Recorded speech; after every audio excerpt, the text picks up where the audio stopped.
Muhammadin Nabiyya wa Rasulah. Perkenalkan, nama saya Andi Citra, NPM 0910 580 41 90 18. Baik, langsung saja. Kerangka teori adalah suatu gambaran atau rencana yang isinya mengenai penjelasan dari semua hal yang dijadikan bahan penelitian, berlandas hasil penelitian yang dilakukan. Teori bentuk atau teori ide adalah pendapat Plato bahwa bentuk-bentuk non-fisik tapi substansial atau ide merupakan realitas paling akurat. Ketika digunakan dalam konsep ini, kata bentuk atau ide sering ditulis dicetak miring. Plato berbicara tentang entitas tersebut hanya melalui karakter-karakter terutama Socrates. Dari dialog-dialog yang kadang-kadang menunjukkan bahwa bentuk-bentuk itu adalah satu-satunya objek studi yang dapat memberikan pengetahuan. Dengan demikian, bahkan terlepas dari status kontroversial teori itu, pandangan Plato sendiri masih sangat diragukan. Fungsi teori.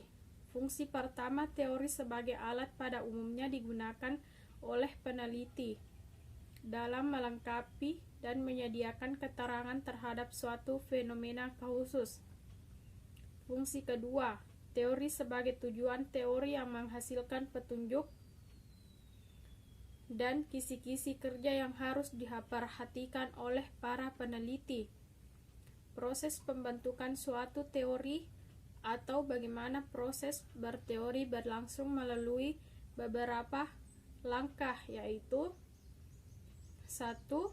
Pendefinisian istilah merupakan hal yang sangat penting dalam berteori, terutama berkenaan dengan kejelasan atau ketepatan penggunaan istilah yang telah didefinisikan. 2.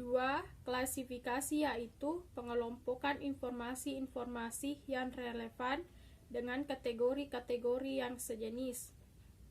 Klasifikasi juga merupakan pengelompokan fakta generalisasi ke dalam kelompok-kelompok yang homogen, tetapi tidak menjelaskan interrelasi antar kelompok atau interaksi antara fakta dengan generalisasi dalam suatu kelompok. 3. Mengadakan induksi dan deduksi. 4. adalah suatu informasi, prediksi, dan penelitian pembentukan suatu teori yang kompleks, mungkin berpangkal dari inferensi-inferensi, yaitu penyimpulan dari apa yang diamati. Inferensi ini mungkin ditarik melalui perumusan asumsi, hipotesis, dan generalisasi dari hasil-hasil observasi sesuai dengan fungsi dari teori, yaitu memberikan prediksi.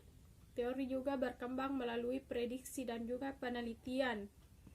5. Pembentukan model-model. Karena yang dicakup dengan teori sering menyangkut hal-hal yang sifat abstrak dan kompleks, maka untuk memberikan gambaran-gambaran yang lebih konkret dan sederhana dibuat model-model.